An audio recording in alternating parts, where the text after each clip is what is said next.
بەخوا جاری وە هەیە دکتۆرێک بە باوکێک ئەڵێ مناڵەکەت چاک نابێ ئەم باوکە فەرمێ ئەسک بە چاوێتە خوارەوە هاواری لێڵەسە چکە تەبیبی وتێتی باش نابێ ئەگەر تەبیبێ بڵێ باشە بێ و بەسیتە ئەوانە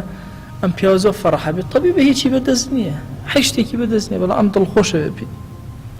بەڵام ئەگەر هات و پێوت وتی مناڵەکەت چارەسەری نییە ئیتر غەم و خەفەت دایەگرێت دنیای لێتەوەیە ئەی جەنابی دکتۆر بیبمە دەرەوەی وڵات بیمە هیندستان بیمە نازانم کوێ حەلێک نییە ئەم لا ئەو لا سبحان الله يعني خۆ ئینسان واجبە لەسەری حتا ئەخیر لەحظە ئەبێ ئەم جەنگکە لەگەڵ ئەو بەڵام مصیبەتەی کە ڕوویتی ئەکا بەڵام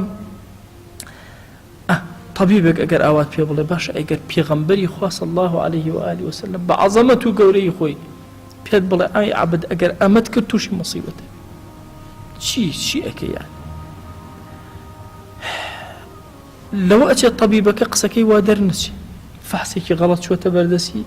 خۆی لە شتێکە باش نەیخوێندووە تەخەسوسی خۆی نییە ئەنوا شێواز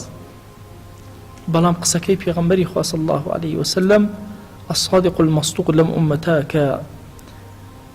بە درێژایی با بڵێم مێژوو گێڕانەوەی صدقی پێغەمبەری خوا صلی الله عليه وآله وسلم بۆتە مسلمات دەی ئەم کەسە صادقە یەک کۆمەڵ هەواڵ لەو پێناوە بە خۆت ئەدا کە ئەگەر خۆتت فەوتان و تەوبەت نەکرد عقوبەی زۆر قاسی ئەدرێ بە ئاگر